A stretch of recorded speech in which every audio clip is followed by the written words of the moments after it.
globalization is dead. I mean, it should have died a long time ago. But this period of globalization we lived through between I make it 1989 to 2010 or thereabouts. It was the second age of globalization. The first age of globalization was 1870 to 1914. Jim Rickards delivers a stark message about the demise of globalization, tracing its history from the 19th century to its recent collapse.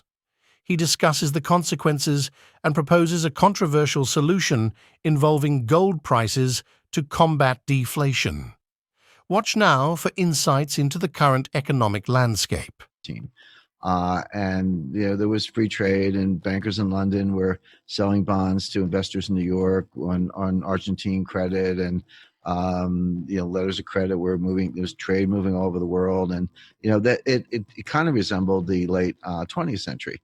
And then it hit a brick wall at 70 miles an hour called World War I. And the New York Stock Exchange was closed for 5 months between August and December 1914. And as were most major stock exchanges around the world, and the gold standard ended immediately. People went through the pretense of having gold. What they did is they hoarded the physical gold and just printed money. So that ended, and then you know the rest. Hyperinflation in the early 20s, depression in the 1930s, World War II, Cold War. And it wasn't until fall of communism in stages between 1989 and 1991 that we got back to globalization. But it was the second time. The first time was real. The second time was a fraud.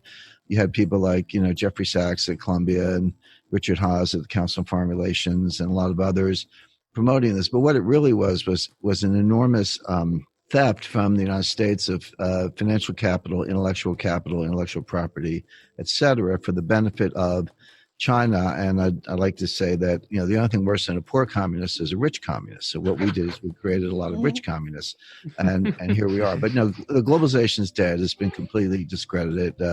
Tom Friedman and Richard Haas and Sachs and the rest can go off and write their papers, but the real world has moved on. And by the way, what she was describing goes back to antiquity, and there was explicit biblical references, but even earlier in Babylonian kingdoms, it's called a jubilee.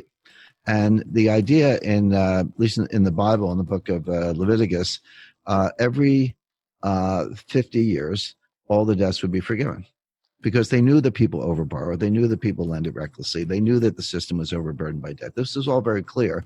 And they said, well, every 50 years, we're wiping out the debt.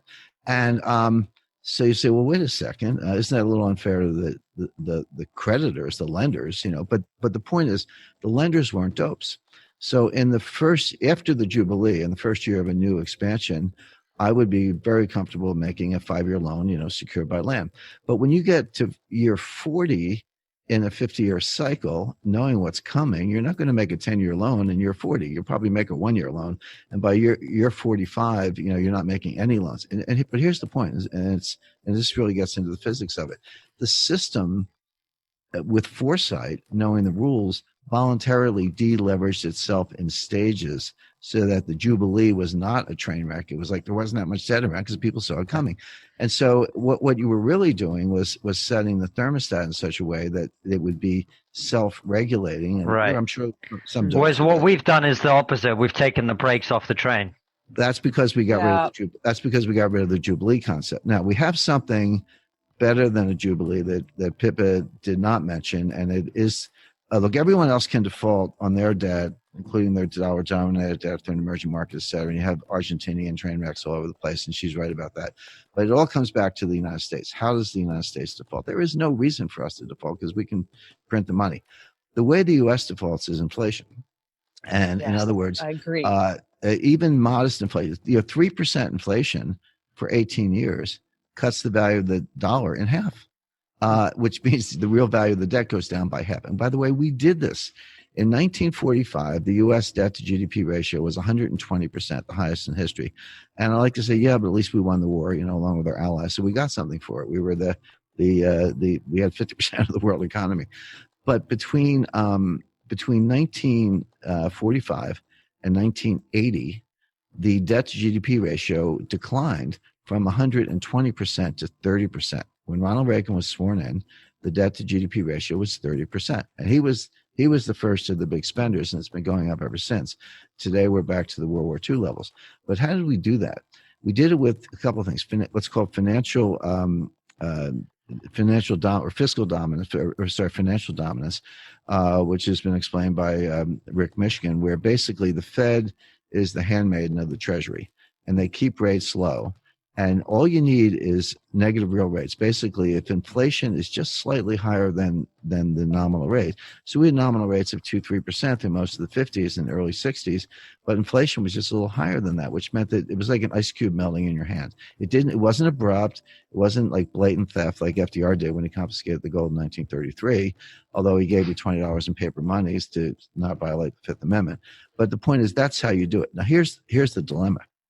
The Fed has been trying to engineer this for 12 years, and they failed.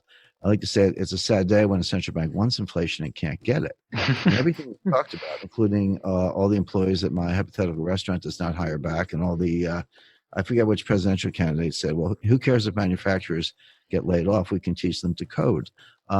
Good luck. There's no evidence that people in midlife, mid-career with one skill set, which could be valuable, can somehow retool themselves and become coders. And that's probably a good thing, but they can't do it. There's no evidence for that. So how do you get out of this embedded high unemployment, embedded deflationary psychology, classic liquidity trap? Name your, put out your descriptor. They all apply. How do you get out of that? The answer is inflation. But how do you get inflation when the inflationary psychology is so bad? It has been done twice, and I could do it in 15 minutes, and I explain this in a couple of my books. You call an emergency meeting at the Federal Reserve Board. You go in the room, you close the door, you take a vote, you come out, you walk up to the microphone, you say, ladies and gentlemen, as of today, the price of gold is $5,000 per ounce. If you think that's cheap, come and get it. We got a lot in Fort Knox. If you think that's expensive, serve it up. We'll pay you for it. And we got the printing press. And if you use the gold in Fort Knox and West Point, that's where most of the gold is. If you use the gold, the physical gold in storage and the printing press to conduct basically an open market operation in gold, this is how we pay interest rates. We buy securities with printed money and we sell them back and make the money disappear. But if you use the printing press and the physical gold to maintain say $5,000 per ounce price of gold, it's not to enrich gold investors. It's to get the price of everything else up. And FDR did this when he took, in the greatest period of sustained inflation in U.S. history from 1927 to 1933, the price of gold went up 75%, from roughly $20 an ounce to $35 an ounce. Why was that? Well, FDR did it. The government made it happen on a kind of gold standard at the time. But what he was really doing, this is what people don't understand. When the price of gold goes up 75%, nothing really happened to gold. It's atomic number 79. It's a metal. What happened was the dollar was devalued by 80%, and the price of everything else went up. FDR wanted the price of oil, corn, wheat, copper, everything to go up. And it did. 1933 was one of the greatest years in the history of the stock market because he bent the curve on deflation. Richard Nixon did the same thing by accident. Richard Nixon wasn't trying to do it the way FDR did, but he did it anyway by suspending the redemption of dollars into gold in 1971. Well, what happened by 1980? I mean, I took out my first mortgage loan in 1980. It was 13%. My poor mother cried. Her first mortgage was like 2%. But I said, Mom, inflation's 15%. So my pre-tax rate is -2. That's cheap money. That's better than free money. And we had 50% taxes in New York at the time. So my after-tax real rate was -7. So they were paying me a lot to be a borrower. Jim Rickards argues that globalization is dead and flawed, benefiting China over the United States. He discusses historical patterns and suggests our current system lacks foresight, leading to excessive debt. Rickards proposes a bold solution to stimulate inflation by setting the gold price at $5,000 per ounce. Whether this approach will be embraced is uncertain, but Rickards' analysis underscores the economic challenges ahead.